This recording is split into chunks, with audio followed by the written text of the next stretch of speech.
শিশুরা কথা বলতে পারে না, তাই তো তাদের মনের ভাষা বুঝে নিতে হয় অভিভাবককে।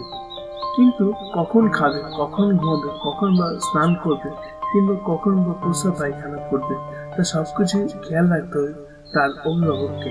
এক্ষেত্রে শিশুরা যাতে বিছানায় প্রস্রাব না করে সেজন্য তাদের দাঁড় করিয়ে কিংবা পটিতে বসিয়ে হিস শব্দটি কয়েকবার উচ্চারণ করা হয়।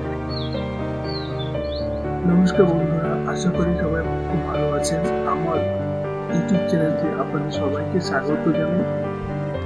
চলুন বন্ধুরা, আজকে আমরা জানবো ছোট্ট শিশুদের প্রস্রাব করানোর আগে হিস শব্দটি কেন উচ্চারণ করা হয়, কি এর কারণ, এর কি সুবিধা আছে। তাই এখনো পর্যন্ত যে সমস্ত দর্শক বন্ধু আমার চ্যানেলটিকে সাবস্ক্রাইব করেনি তাদের কাছে অনুরোধ, অবশ্যই চ্যানেলটিকে সাবস্ক্রাইব করে দেবেন, যাতে আগামীতে এরকম নতুন নতুন ভিডিও আপনাদের কাছে নতুন তথ্য তুলে ধরতে পারে। ধন্যবাদ সবাইকে। চলুন তারা জানি শিশুদের প্রস্রাব করানোর আগে কেন হিস শব্দটি করানো হয়। শিশুরা কথা বলতে পারে না, তাই তো তাদের মনের ভাষা বুঝে নিতে হয় পিতামাতাকে। শিশু কখন খাবে, কখন ঘুমাবে, কখন স্নান করবে, কিংবা কখন প্রস্রাব পায়খানা করবে, সবকিছু খেয়াল রাখতে হয় অভিভাবককে বা পিতামাতাকে। এক্ষেত্রে শিশুরা যাতে বিছানায় প্রস্রাব না করে সেজন্য তাদের দাঁড় করিয়ে কিংবা পটিতে বসিয়ে হিস শব্দটি কয়েকবার উচ্চারণ করা হয়। এর ফলে শিশুরা সুন্দরভাবে প্রস্রাব করে থাকে বা তাদের প্রস্রাবের বেগ আসে। শিশুদের এভাবেই প্রস্রাব করলে প্রশিক্ষণ দিয়ে থাকেন অভিভাবকরা। আর এটা শুধু আমাদের দেশেই নয়, সারা বিশ্ব জুড়ে ব্যবহৃত একটি কার্যকরী কৌশল। কিন্তু কথা হচ্ছে, এই হিস শব্দটি আসলে কিভাবে শিশুদের প্রস্রাবে সাহায্য করে। বিষয়টি আরো ভালোভাবে বোঝা যাবে কুকুরের উপর করা রাশিয়ান বিজ্ঞানী ইভান পাভলোভের একটি পরীক্ষা থেকে। মাংসের টুকরো খাওয়ার ক্ষেত্রে কুকুরের মুখের ভিতর প্রচুর লালা তৈরি হয়ে থাকে। পাভলোভ তার পরীক্ষায় 1 ঘন্টার আওয়াজ বাজিয়ে কুকুরকে মাংস খাওয়াতেন। তিনি কয়েকদিন এমনটা করেন। পরবর্তীতে কুকুরটি যখনই ঘন্টার আওয়াজ শুনতে পেত তখনই মুখ দিয়ে লালা ঝরত, এমনকি পাত্র মাংস না থাকা সত্ত্বেও।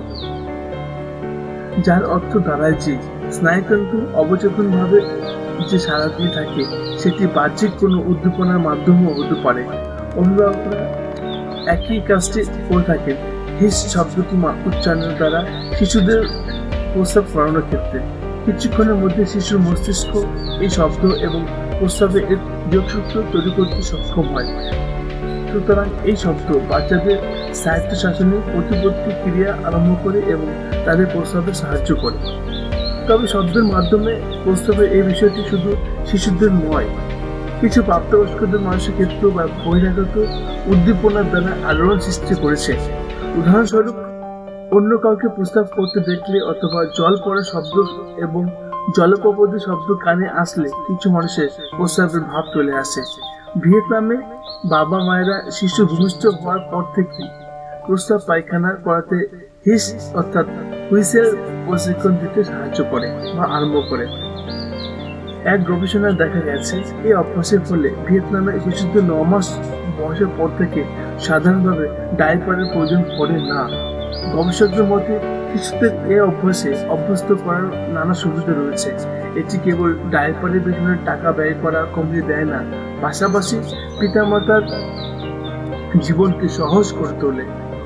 অল্প বয়স থেকে শিশুদের এতে প্রশিক্ষিত করা হলে তাদের মূত্রাশয় নিয়ন্ত্রণ করতে পারে এবং মূত্রনালীর সংক্রমণ ঝুঁকি কমাতে সাহায্য করতে পারে।